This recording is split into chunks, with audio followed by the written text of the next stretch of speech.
The 12 disciples. Instructions for service. The morning sun bathed the hills in a golden glow as Jesus gathered his 12 disciples around him. Their faces, a mix of anticipation and awe, reflected the gravity of this moment. He was entrusting them with a mission unlike any they had ever undertaken, a mission to carry his message to the lost sheep of Israel. As they stood before him, Jesus gave them authority, an authority that came not from earthly power, but from heaven itself. They felt a sense of reverence as he declared that they would cast out unclean spirits and heal every kind of disease and sickness. It was a gift beyond comprehension, a divine trust that carried both great privilege and responsibility. He looked at each of them as he called their names, the roll call of those who would be known as his apostles. Simon, called Peter, and Andrew, his brother, both fishermen whose nets had been left behind for a greater calling. James, the son of Zebedee, and John, his brother, fiery in spirit yet deeply devoted. Philip, with his thoughtful demeanor, and Bartholomew, whose faith was steadfast. Thomas, who would come to symbolize the struggle and triumph of belief, and Matthew, the former tax collector, who had walked away from his booths to follow. James, the son of Alphaeus, Thaddeus, Simon the Zealot, and Judas Iscariot, whose path would take a darker turn, all stood together, a band of 12 chosen by the Son of God. Jesus began to instruct them, his voice filled with both urgency and care. "Do not go in the way of the Gentiles," he said, "and do not enter any city of the Samaritans, but rather go to the lost sheep of the house of Israel." His words were clear, defining the scope of their mission for this moment: to reach those who were spiritually wandering, to call them back to their true shepherd. "And as you go," he continued, "preach, saying, 'The kingdom of heaven is at hand. Heal the sick, raise the dead, cleanse the lepers, cast out demons.'" His commands were bold, almost unfathomable, yet they carried with them the power of God's kingdom breaking into the world. "Freely you receive, freely give." He warned them against reliance on material wealth. "Do not acquire gold, or silver, or copper for your money belts," he said, "nor a bag for your journey, or even 2 coats, or sandals, or a staff, for the worker is worthy of his support." The message was clear. Their mission was not about accumulating resources or comfort, but about complete dependence on God and the generosity of those who would receive them. He spoke of the practicalities of their journey. "Whatever city or village you enter, inquire who is worthy in it, and stay at his house until you leave that city. As you enter the house, give it your greeting. If the house is worthy, give it your blessing of peace. But if it is not worthy, take back your blessing of peace." His words painted a picture of both trust and discernment, reminding them to seek those who would open their hearts to the message of the kingdom. But not all would welcome them, and Jesus prepared them for this reality. "Whoever does not receive you, nor heed your words, as you go out of that house or that city, shake the dust off your feet." The act was symbolic, a declaration that they had fulfilled their duty, leaving the outcome to God. "Truly I say to you," he added, his tone sobering, "it will be more tolerable for the land of Sodom and Gomorrah in the day of judgment than for that city." As the disciples listened, they felt the weight of the mission ahead. It was not a task for the faint-hearted, but they were not alone. Jesus' words, his power, and his presence would go with them, guiding and sustaining them as they went out to proclaim the kingdom of heaven. And so, with hearts full of both gravity and hope, the 12 set out, their steps carrying the message of life and salvation to the villages and towns of Israel. In their hands was a light that would pierce the darkness, and on their lips was a message that would change the world forever. A hard road before them.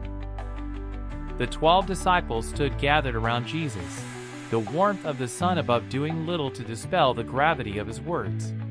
Their mission had been laid out before them, and the authority he had given them to heal and cast out unclean spirits filled them with awe.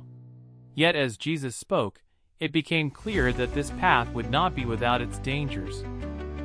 "Behold," Jesus began, his voice steady, yet filled with urgency, "I send you out as sheep in the midst of wolves."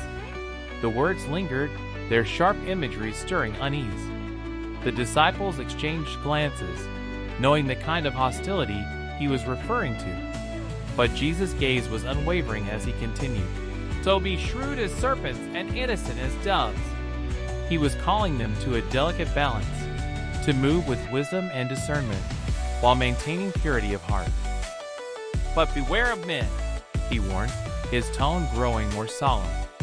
"For they will hand you over to the courts and scourge you in their synagogues, and you will even be brought before governors and kings for my sake, as a testimony to them and to the Gentiles." The disciples listened intently, their hearts heavy with the weight of what lay ahead. The thought of standing before such power, vulnerable, persecuted, would have been overwhelming had Jesus not immediately reassured them. "But when they hand you over," he said, his voice gentle yet firm, "do not worry about how or what you are to say, for it will be given you in that hour what you are to say. For it is not you who speak, but it is the Spirit of your Father who speaks in you." The promise carried strength, a reminder that they would not stand alone in their trials. God's Spirit would guide their words, a divine assurance in their most vulnerable moments. Jesus' gaze softened as he spoke of the divisions that would come. "Brother will betray brother to death, and a father his child, and children will rise up against parents and cause them to be put to death. You will be hated by all because of my name." His words cut deeply, painting a picture of the price of following him. Yet there was hope in his next statement, his voice steady with conviction. "But it is the one who has endured to the end who will be saved." The disciples felt the enormity of the task ahead, the weight of opposition and sacrifice. Yet Jesus' presence gave them strength. "But whenever they persecute you in one city," he continued, "flee to the next. For truly I say to you, you will not finish going through the cities of Israel until the Son of Man comes." His words were not merely a warning, but a call to resilience, to continue the mission despite hardship. The path of the kingdom would be fraught with challenges, but Jesus had equipped them with what they needed: courage, wisdom, and the promise of the Spirit. Standing there, the disciples knew they were being sent into a world that would resist them. Yet they also knew they carried a message that could change lives forever. As they prepared to go, their hearts were full, not with fear, but with a determined faith. They were sheep among wolves, yet under the guidance of their shepherd, they would move forward, shrewd yet innocent, vulnerable yet empowered by the one who had sent them. And so, with Jesus' words echoing in their hearts, they took their first steps into the mission that would spread the light of the kingdom to a world in need. The meaning of discipleship. The disciples gathered around Jesus, their hearts heavy with the words he had just spoken. There was a solemnity in the air, a sense that following him required far more than they had initially imagined. Jesus, standing in their midst, spoke with both gravity and compassion, his words piercing through any lingering illusions of an easy path. "A disciple is not above his teacher, nor a slave above his master," he began, his voice steady. The disciples understood the truth of this. It was enough to become like their teacher, to emulate him in every way. But his next words carried an edge of warning. "If they have called the head of the house Beelzebul, how much more will they malign the members of his household?" They exchanged glances, the reality of the opposition they would face sinking in. If the world had maligned Jesus, calling him by the name of the Prince of Demons, how much more would it reject his followers? Yet Jesus did not leave them in fear. "Therefore do not fear them," he said, his tone lifting with reassurance. "For there is nothing concealed that will not be revealed, or hidden that will not be known."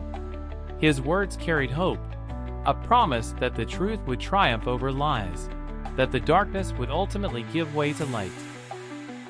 He turned to them, his eyes meeting theirs with intensity. "What I tell you in the darkness, speak in the light, and what you hear whispered in your ear, proclaim upon the housetops." The disciples felt a stirring within them, a call to boldness, to carry his words to the world without hesitation or shame. "Do not fear those who kill the body but are unable to kill the soul," he continued, his words filled with both strength and perspective. "But rather fear him who is able to destroy both soul and body in hell."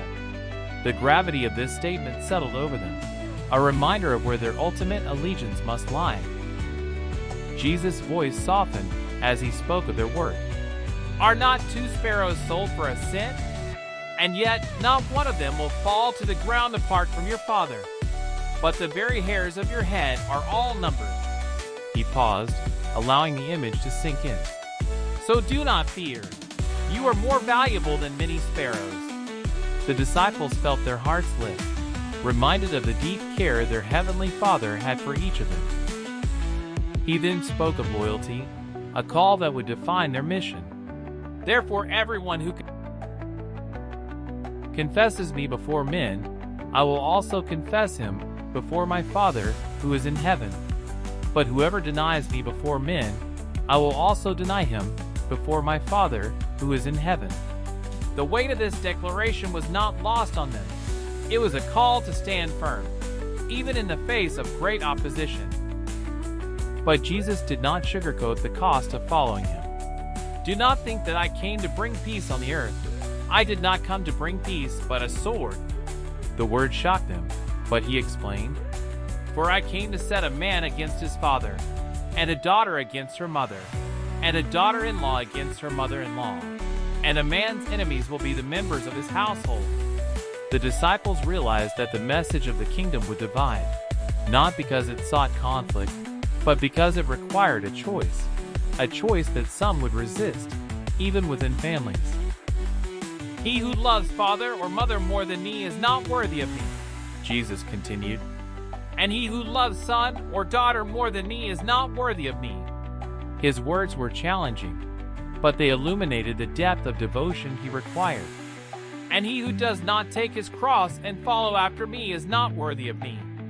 He who has found his life will lose it, and he who has lost his life for my sake will find it." The disciples felt the weight of the call, but they also felt the hope it carried. This was no ordinary mission. This was the path of life, eternal and abundant. And as Jesus looked at each of them, they knew that whatever lay ahead, they would follow him, taking up their cross and embracing the cost, for in him, they had found life itself. The reward of service. The disciples stood in a quiet circle around Jesus, their eyes fixed on him as he spoke.